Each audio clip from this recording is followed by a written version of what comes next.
What's up, everybody? It's Leo and Josh with another episode of 713 Football Live, man. Listen, bro, we got a jam-packed episode for y'all, man. Josh, how you feeling today, bro? Man, feeling good, feeling great. Just a few weeks from actual real football. I know we got a little taste of the preseason. People got really geeked about the 53. Now we get to kind of move forward, and that's kind of how we'll tie up the show within. Is kind of touching on that first game. But there's two big things we got to talk about first off, and we'll get into those right about now. Yeah, man, let's kick it right off with Joe Mixon, bro. So, there's a lot of talk about Mixon's injury and how bad it is, how, how long he's going to be out for, and if the Texans are handling it bad or not, man. Josh, what do you think about it, just off top? Yeah, it seems like kind of a pattern that we see with Nick Cassera over and over again, but I feel like if you take a step back and you look at how he's built the running back room, how he's kind of built this roster offensively, he kind of has known this is coming all the way from the very beginning. It seems like they've had a good pulse because you look how many different options. We really haven't been this deep on offensive line and this deep at running back with viable options in a very long time. Really, guys that you can really see like catching fire and having competitive games where they're able to kind of put the team on their back for a short stretch, kind of back and forth. And what it's gonna do is just build it up, build it up. But I think that's kind of like the main thing that we start off with. I'll get more deeper into it. But like, that's kind of the first thing that caught my eye. What's the first thing that caught your eye with Mixon? Yeah, first of all, I think that the only people pushing the narrative that the Texans aren't handling this well is like, I guess people that might have a little bit of, I guess, I don't know. But they don't, in my opinion, they don't really matter because they're not inside the building, right? As far as we know, to me, they're handling it exactly how any competent franchise should. Who cares what they're telling the media? Who cares what they're letting out about his injury? At the end of the day, it has nothing to do with us. There's nothing that I could do with the information. Unless I'm gambling, that's the only thing I can say. But as of right now, we know he's not going to play for the next 4 weeks at least, I guess. So, they're not even screwing people over in that way. So to me, it's just people want information that they're not necessarily even, I guess, it's a privilege to have that information, if anything. What does it do? What does it do for us, or what does the absence of Mixon mean? I'd have to say, obviously, I think he's one of the better running backs in the NFL. So missing him, it's gonna be, you're missing a very versatile 225-pound back. But the thing is that, like you said, we have Nick Chubb. We drafted Woody Marks, who I think everybody in the building obviously felt really convicted about him because they traded a decent pick to move up to get him, right? And then we still have Dameon Pierce, who might fit this gap scheme better. So to me, I think we're fine at running back. Obviously when you miss a player like Mixon, it's a big deal. But here's the thing: is like, if Nick Chubb ends up playing decently, then, if he hits his full potential, I think that everybody's just kind of writing him off as some injury-riddling guy that just can't run anymore. And I don't think that has really been proven yet. And then at the same time, it's not like we haven't seen backs who were at the tail end of their career have good seasons, go for like 1K yards, and I think he's one of those guys that, I think at his best he was one of the better running backs in the NFL, probably like in the last 10 years, at his best. I think, it wouldn't have been surprising for anyone if Nick Chubb made the Hall of Fame if you watched him play, like, early on in his career before the injury started piling up and the time off and all that. So to me, I think that we don't really know what his ceiling is, you know what I mean? And then at the very least, he's going to be a back that is smart, that understands, just simple things on how to keep an offense on. He's not. I don't see him as being a player that creates negative plays for the team. So to me, I think we're fine at running back. I think obviously you want Mixon there because it's Joe Mixon, but that's just how football is. Unfortunately, injuries happen and you have to kind of adjust to it. Yeah, and I think it's in the long term, like it's going to be tough at the beginning to kind of figure out the roles, but I think what you have, like you said with Nick Chubb, you kind of raise the floor of what's going to happen. You see that complete shift, and I think for the first time that we really have a running back room that's fully aligned with kind of what our scheme wants to be and exactly how we want to attack, and all guys that have experience and have had success in that kind of scheme, right? Like even Woody Marks, if you guys want to go back and watch our video, he really got into more gap stuff, got into more inside running stuff towards the end of his career at USC in college, and you kind of saw those things kind of building on it. So I think he's going to be able to transition there with his quickness, his vision, all the different things that he's worked with. But you got a guy like it's how quickly we forgotten. I mean, not really forgotten because it's been up and down because of injuries, but Damian Pierce is like the true X factor in this conversation, right? It's the guy that's been 1,000 yard back when there was zero run blocking on this offensive line a couple of years ago or three. I can't even if it's 2, 3. I think it's 2 years ago maybe at this point. I don't know. It's all the craziness is. I'm happy where we're at now, but like I think with Pierce, you have a guy that not only has shown the ability to run in gap scheme and attack, but I think what you also get is a guy that now, after last year, shown that ability to be a home run threat more than he had previously, right? There was these concerns, all right, where's the body type? How is it shifting this way and that? I think he's finally in a place where we can kind of see a true upside situation where if he comes out and Nick Chubb is giving you this carry here, this carry there, he's going to probably get the line share stuff at the beginning and they're going to use him kind of based off his just vision and the way he's going to keep you ahead of the chains. And then you can bring in a Pierce that's fresh and his viciousness and the way he just wants to tear people's faces off. He's going to come in. And then you have Woody Marks as that change of pace. It kind of reminds me a little bit of how the Patriots running back rooms used to be, the way back in New Orleans when they had all the different running backs that did things that didn't have a lot of overlap. I think that's what you're getting here because Nick Chubb is going to just have the vision, going to take what's there. It's similar like Frank Gore towards the end of his career, right? Where he's just going to kind of take what's there. And then you have a guy that's kind of that young bull that's trying to prove himself a little bit with Pierce. And then you have that X factor with Marks.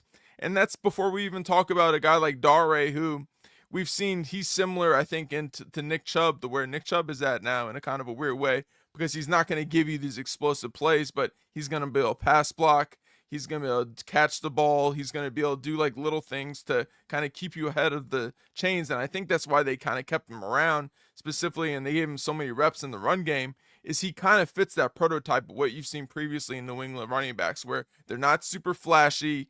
They're not guys that like fans are gonna love, but they're just good enough to kind of be a professional out there. And I think that's what they have now.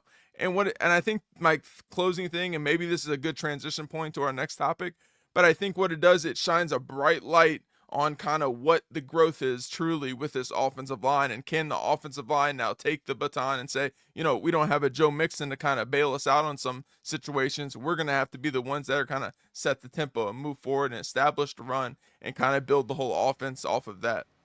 Which is what I think should happen anyway, right? Because last year, when you think about the failures of the run game, it all started from the offensive line. I mean, even with Mixon, like we were like 31, 32 in run efficiency rate, run success rate, just a very inefficient team on the ground, running the football. So that to me, Mixon last year, when healthy especially, was a top 5 pick,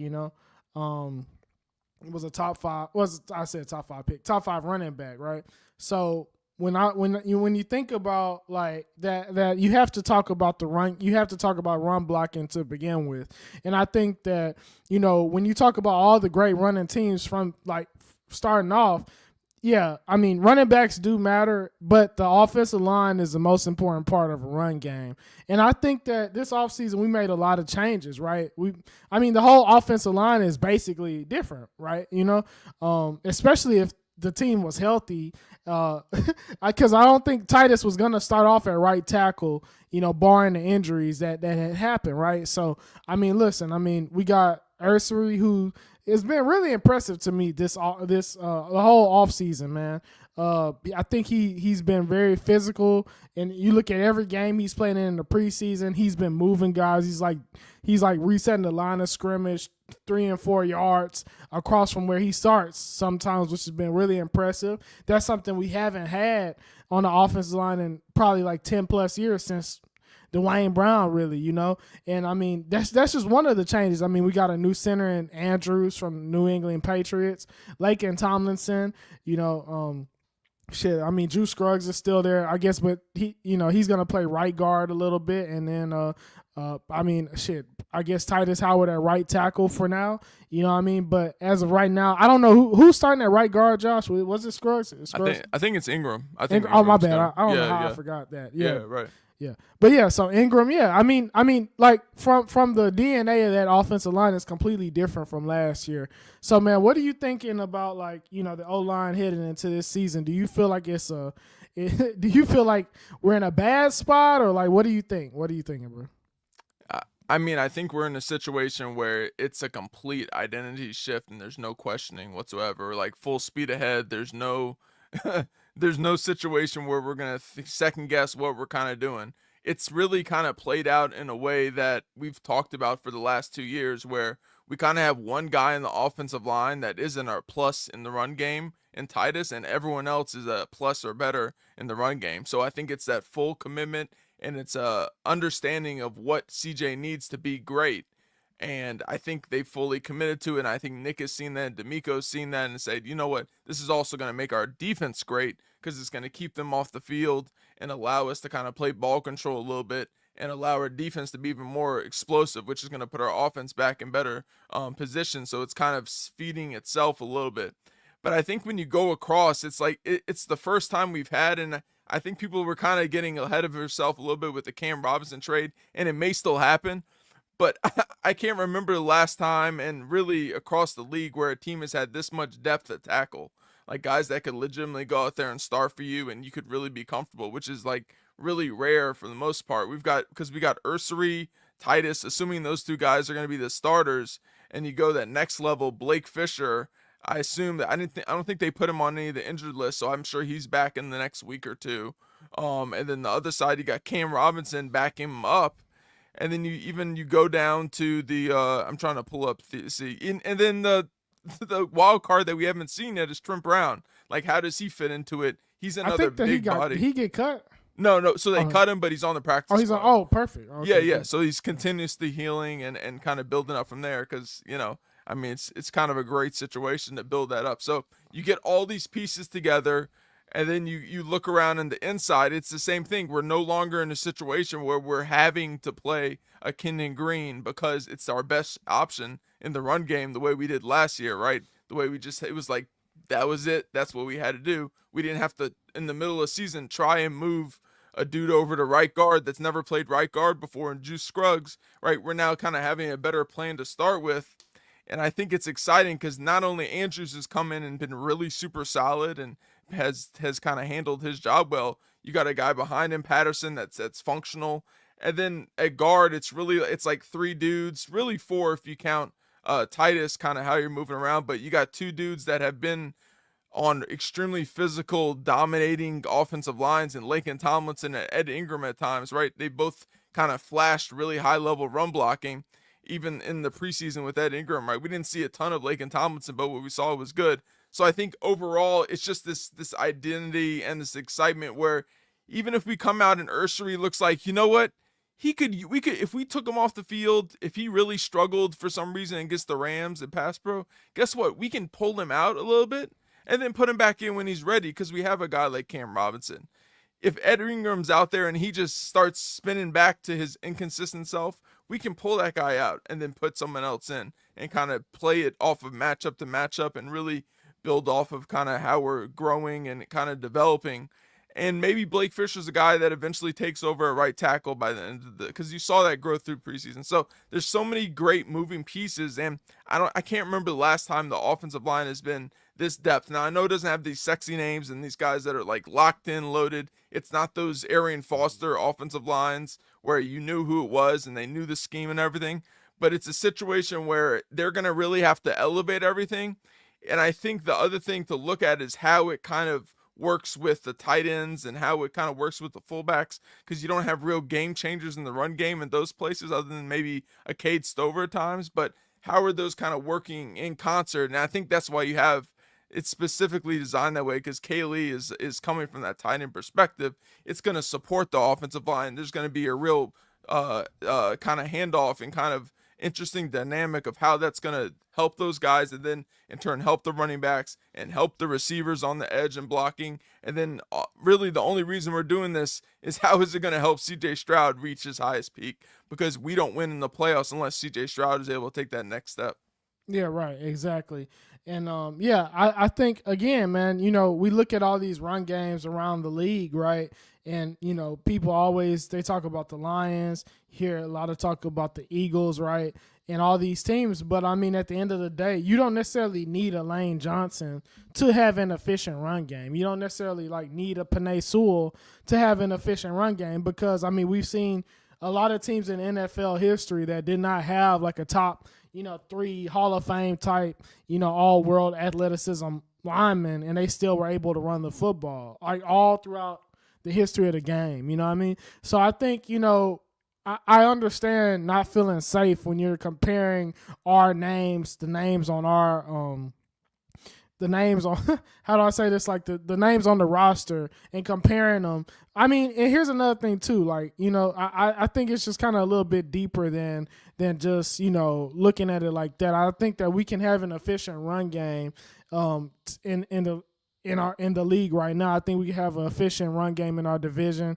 I think we can basically the goal of this to me is just to force teams out of the 2-eye shells and just make it to where they have to really think about dropping another guy in the box. And then I think right when you get right there, you can kind of go a little bit. We can throw the ball a little bit more and just play to constantly that cat and mouse game between the OC and the defensive coordinator and the defense as a whole, as to keeping them on their edge. And like you said, it comes back to just making CJ Stroud look the best that he possibly can.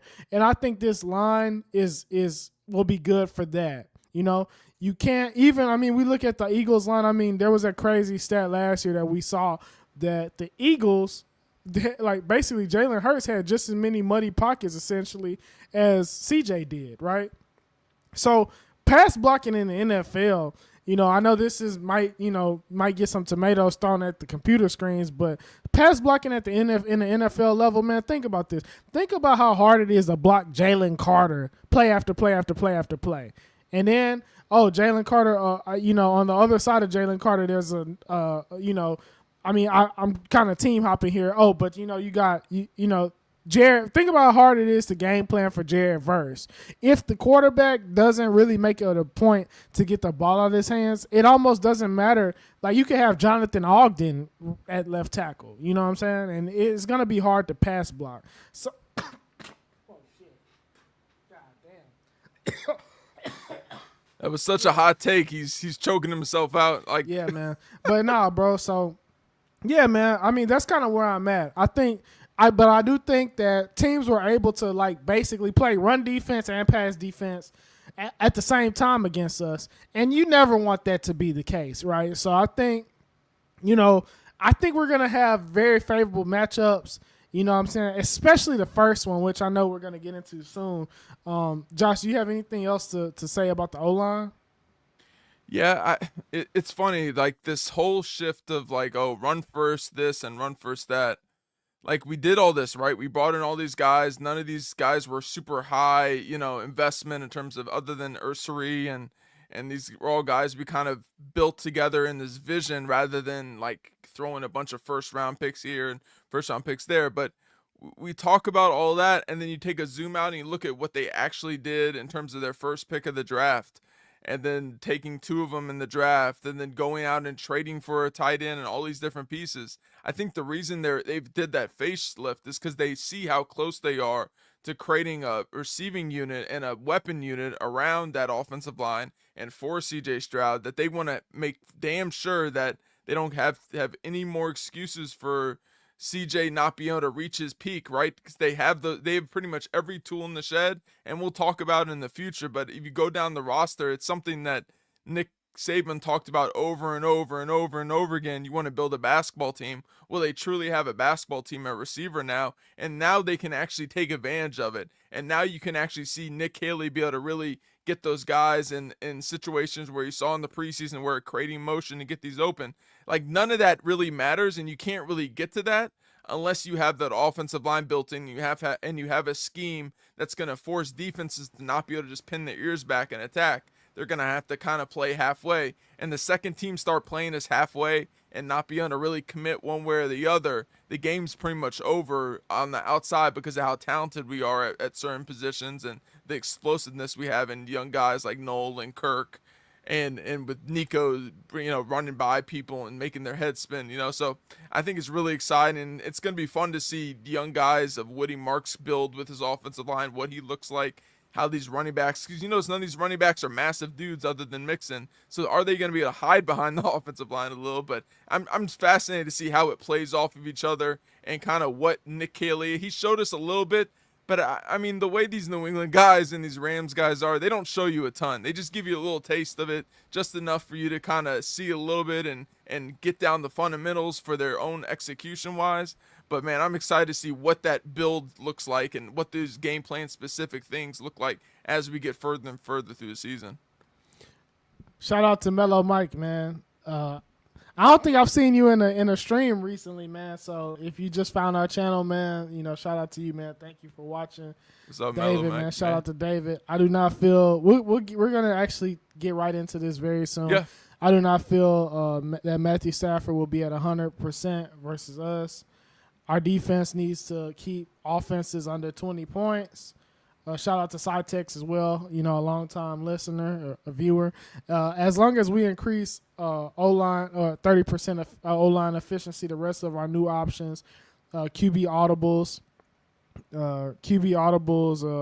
and better receivers will be good. Yeah, I mean, I agree. And again, I think if you go back and look at the O-line play, like, this is not me saying that it was good. I mean, obviously it wasn't good. Particularly, to me, the run game was almost worse than the passing game, which is crazy to say because, it all was bad. I think we was pretty damn bad at, I don't think there was a stat that made our O-line really look good, Right. But I'll say this. I do think that when you factor in, like, the C.J. Stroud's pocket time that he had, which measures, like, time to throw or first pressure, and when you also factor in C.J. Stroud's, time to throw, and the main thing that I think that is very fixable is the unblocked pressures, right? All the miscommunications. If we fix the miscommunication last year, like, let's say that the miscommunication in pass pro was at least average, right? At least average. I think the O-line is okay. I don't think it's that different from the previous year. Now, the run blocking was going to be bad regardless, and I think that's why we had to build the team how we built it last year. We had to kind of spread people out, and that's why we went out and got Stephon Diggs and put him in the slot.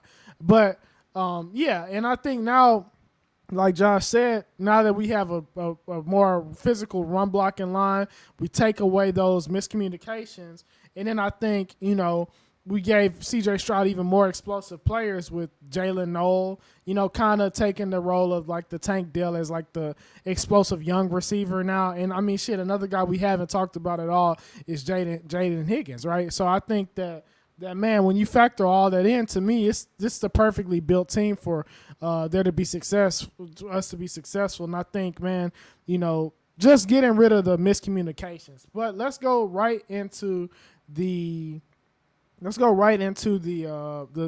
with the Rams. Now, to me, this is going to be a really, really interesting game because, first of all, the Rams' defense last year was very, very bad against the run.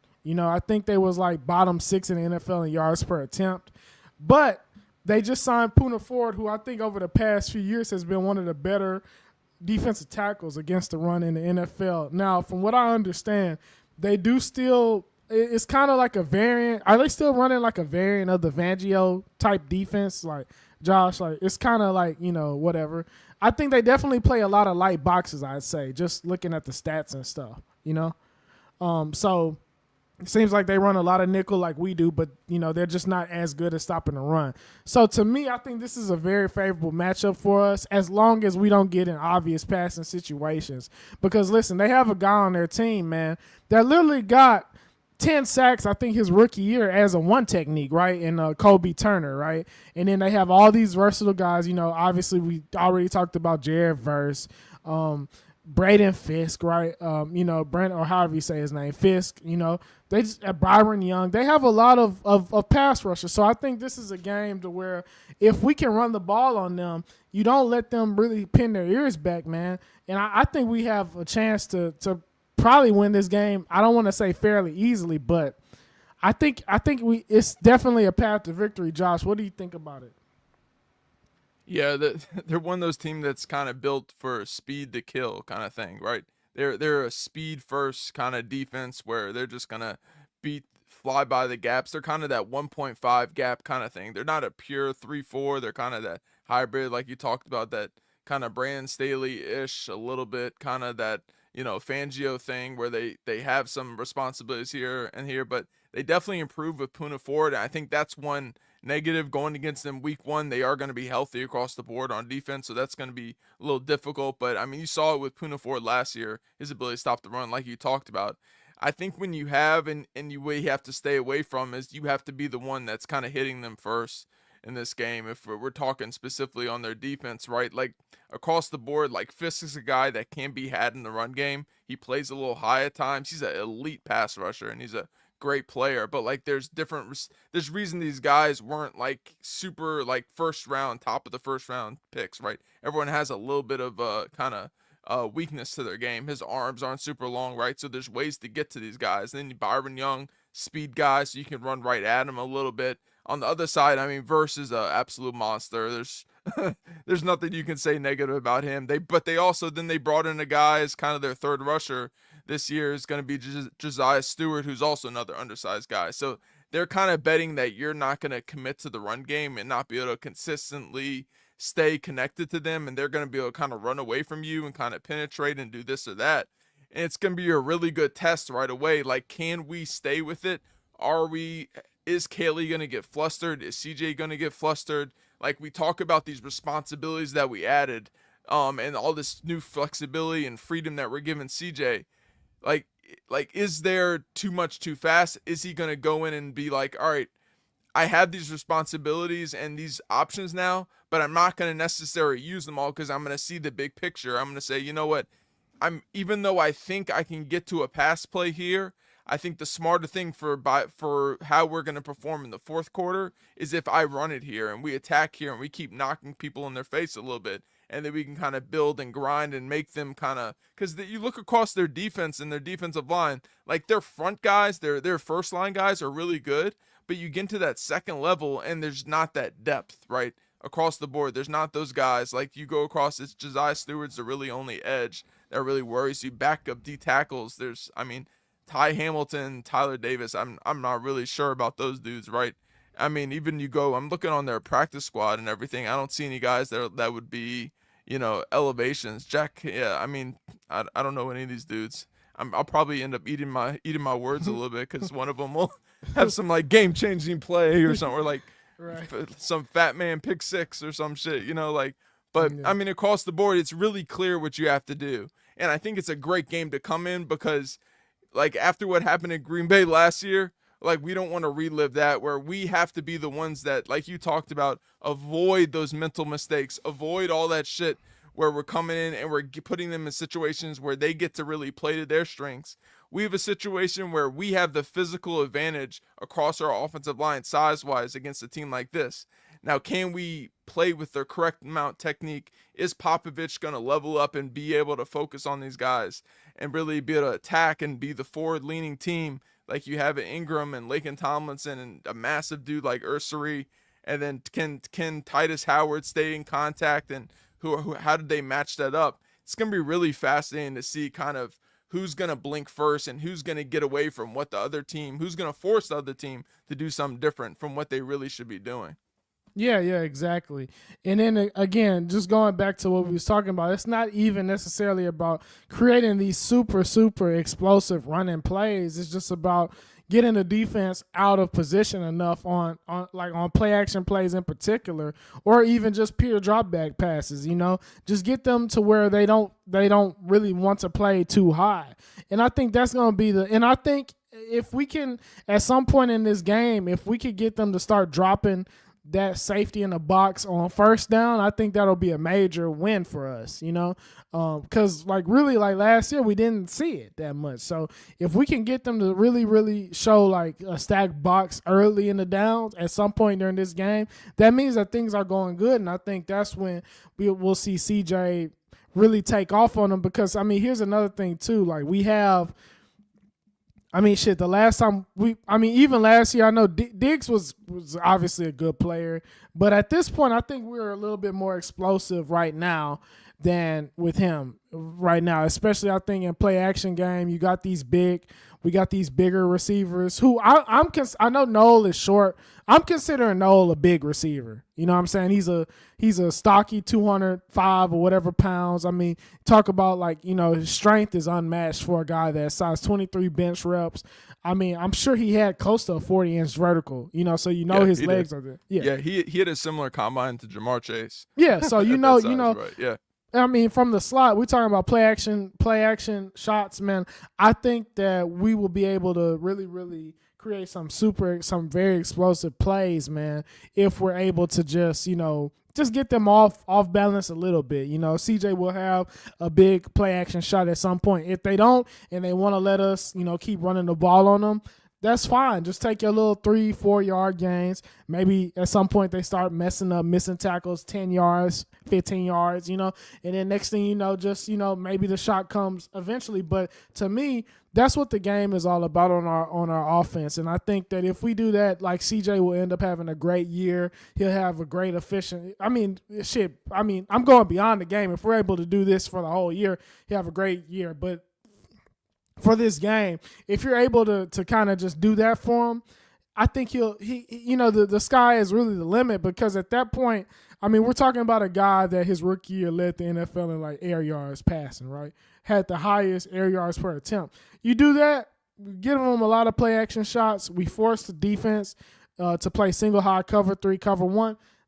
Come on, bro. Like if he doesn't look good doing that, then we should have major questions, because that's what he was great at his rookie year, right? So, man, I think we kind of hit the offense over the head, man. Yeah, one more thing that popped up, and it feeds right into what you're talking about, forcing missed tackles, I think, is you look at their secondary and their linebackers, and other than Landman, who's a kind of a bigger dude, and they can be had, right? So I think it's a situation where we may not be as explosive without Mixon, but our physicality, if we're able to attack up the middle, and they really do sit up in those two high guys, like even their safeties kind of rotating down, Cam Curl and Kitchens, I guess the two Cams in this, Cameron and Cam, so they're kind of working together. Neither of them kind of make you feel like these are great tacklers coming down, right? So I think you can have those second level, third level broken tackles where you could see a Dameon Pierce toss play here that breaks off for like 60 yards in this game, right? You can see a Woody Marks breaking one off. You could see, Chubb getting 20-yard run here or there. But I think the thing that's kind of flashing to me when you look at it's our old friend that we kind of run around and can kind of handle a little bit is Darius Williams out there with his tackling ability. Akila Witherspoon is kind of not the biggest dude in tackling. Quentin Lakes, there's guys across the board that aren't great tacklers. Maybe technically they are on the outside. They may be better, but in terms of size-wise and their ability to play physically, I think we can attack them on the edge. The question is, will our tight ends be able to do it? But I think when you have a Nico, this could be a game where you see a ton of screens to Nico, a ton of, like you said, to Noel is a great idea, throwing to him a bunch. The tight ends, getting them in space, getting Cade Stover in space, kind of attacking that way. Giving Stroud, it's funny you mentioned air yards, because it could see a situation where this is a lot of quick stuff for Stroud to get him in rhythm and just make him feel super relaxed, where they don't even have a single chance. Kind of if you go back and look how we played against Pittsburgh a couple years back, right, where you kind of kneecap their pass rush before they're even to get going. but that's the only other thing I'd have to add. Like, I think there's a lot of yak opportunities, and you can kind of use these guys as extended handoffs in the pass game. Yeah, I mean, obviously, I'm saying that, like, yeah, man, of course. But I think what I'm saying is, like, as the game goes on, all it takes is a couple, 30-yard plays for that to jump up, which is crazy how it is. So, yeah, man. Yeah, no doubt. I agree. I'm glad you brought up the DB, their DB room, because I mean, I think Kinchins. There's two Cams, like you were saying. Kinchins, I think, played better than a lot of people. I mean, after his combine, people were like, "Oh, you know how people are about bad combines." But man, I mean, their corners can definitely be had. I think that if you really get them out, like if you really make them really have to play one-on-one, man, without any help or with minimal help, it could be very bad for them. I mean, I like each one of our top four guys against their top two corners. Honestly, So, yeah, man. But let's move to the other side of the ball, man. Where I think this team is really, really gonna shine. Our defense versus their offense, man. I mean, Josh, I'll let you kick it off, man. Man, where do you go, right? There's not really. You look across. If you want to start outside in, because I'm sure you're gonna get into the offensive line, but you look at their receivers, like, this is going to be really kind of matching of two brains, right? You got D'Amico and you got McVay kind of going at it, because you don't have a guy that's anyone across the board that they really, at receiver that really scares you vertically, right? They don't have any of these guys that really worry you in terms of that. So it's going to be a lot of discipline, which is what we kind of specialize in, is playing within our scheme and not creating these big mental gaffes, right? So this is kind of tailor-made for a guy like Lassiter to have a pick in this game or make a play, because he's not really worried about guys running by him. You think Stingley could be really sitting on things, and the amount of tape study that you have to kind of prepare. I don't think you could have played the Rams at a better point of the year when you look at them offensively versus our defense, because you get all this you get an extra. It's basically like a bye week coming into it, right? Where you get 2 full weeks to really game plan and adjust and kind of see what they're gonna do at receiver and tight end and all the different weapons. I mean, they brought in Ferguson at tight end too, and they have these different guys to work with. I think Jarquez Hunter is going to be a weapon in the pass game and the screen game. He can be more of a home run threat even than Kyron Williams. But I think all of that kind of complements what they want to do, and it's something that we've done really well against, which is the run game. But I'm going to let you kind of jump off on kind of how our D-line kind of attacks and kind of what your overall thoughts are. Yeah, I mean, honestly, I kind of feel like the hardest thing in the world to scheme around is just when you just can't really block, And I mean, shit, we saw that last year, and the year before in the playoffs against the Ravens, right? I mean, shit, it's hard to win games when you can't block, right?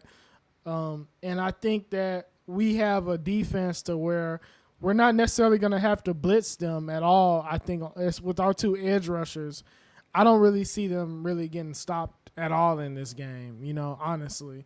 And I think that that's going to really kind of, be hard on Matt Stafford. Like, one of our viewers was saying earlier, I think it was David, right?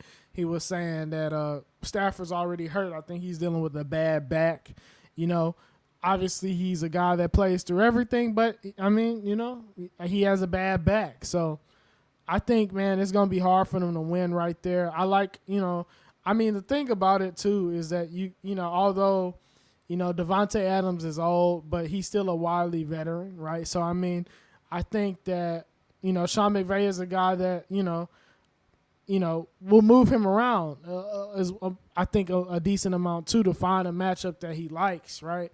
So, just like similarly, not to bring up a bad thing, but similar to how he did us against and when he was with the Jets last year, right? Had a big game. They were able to end up finding him a few times. I think he had about 100 yards. He found him against Jalen Petrie to put the game out of reach for us. So these are some things. But I mean, here's the thing, like, if we're able to get off the quarterback, Jalen Petrie will never ever have to probably guard him in the slot while he's running a slot fade on a zero blitz, right? So it's just kind of one of those things. I think that if we can kind of come out and play a little bit conservatively on defense. I don't think we have to. I don't think we have to blitz that much, especially early. Like, when you get guys behind the chains, then you can kind of do what you want to do. But I think, honestly, man, make them prove that they can run the ball against you. Make them prove that they can pass block, and then we can kind of go from there. You know what I mean? Because I like our corners, too. I think that, Adams is good, right? We know that he's good. I think he's, until he proves that he can't play anymore, you have to give him that kind of credit. But I like both of our guys, especially in our scheme outside. I like Lassiter. I like Stingley. I don't think that Adams is so powerful to where like he makes you just break the scheme. And then Puka Nacua, who also creates a lot of explosive plays.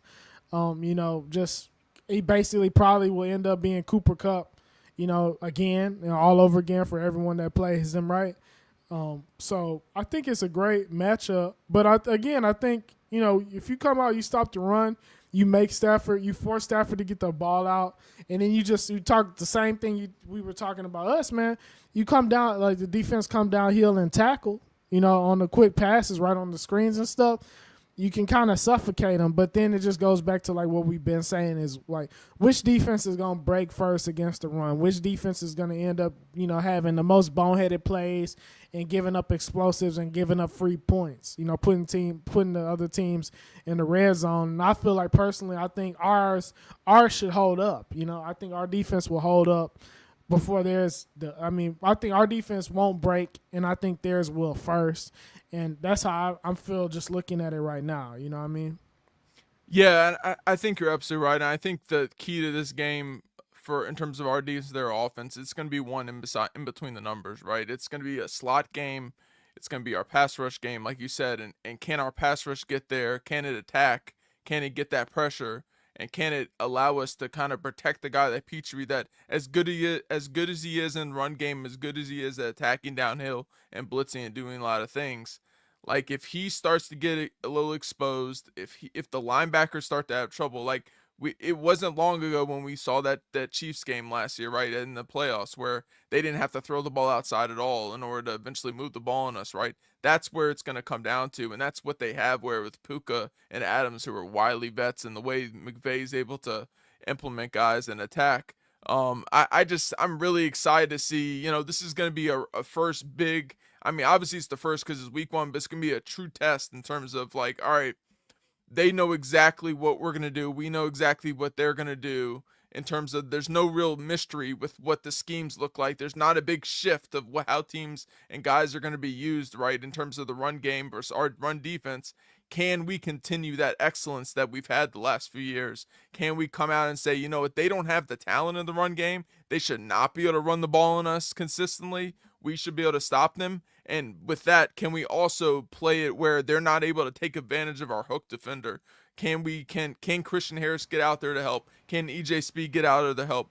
Has Toa stepped up enough where he's no longer an issue in coverage the way he's been in the past? Like, what is kind of be the answer to that? Because that's what kind of sent us home last year with Kelsey and how they were able to take advantage in between the numbers. Have we fixed those issues? Have we not? Obviously, it's not going to be completely end our season if it doesn't happen week 1, but that'll be really fascinating, kind of the game within the game, how they're able to attack it, how we're able to stop it, and kind of how we kind of take advantage of a team that you look at their tackles aren't athletic enough to really handle us if they have to drop back.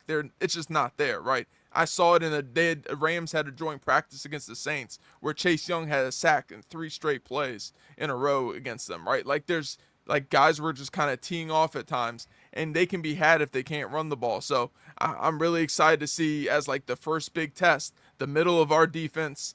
Can that be? Is it now leveled up, or is it kind of the same where we have to kind of continually grow? I'm excited to see what happens with all that. Yeah, man. I mean, hopefully Christian Harris is healthy, man. Hopefully he's able to be here for the whole season, man, because him having a guy like that as your second level, as your second linebacker, you know what I mean, especially when we run all this nickel, it's almost like we're playing dime every play. And I think it really puts Azeez in a spot where he could do what he's really, really good at, which is basically kind of be like a versatile downhill thumper type guy, I guess a thumper with, added coverage, added coverage ability, right? So I think Christian Harris being healthy, if he's healthy, man, it kind of elevates us to really be like again one of those top 3, top 2 defenses in the league, especially with our pass rush, man. So yeah, I'm thinking that this is a good game for us coming up, man. I think we have everything, pretty much there to win this game, man. So, hey, man, make sure y'all like, share, and sub. We got more stuff coming for y'all. Thank y'all. This is a really impromptu live. We didn't do that much publicizing on it, but, we appreciate all y'all for pulling up, man. And, we'll have more stuff coming for y'all soon. Maybe me and Josh will do, a short, maybe another pregame, pre-recorded video for y'all in the next week or two, man. So make sure y'all like, share, and sub, man. Again, we're out, bro.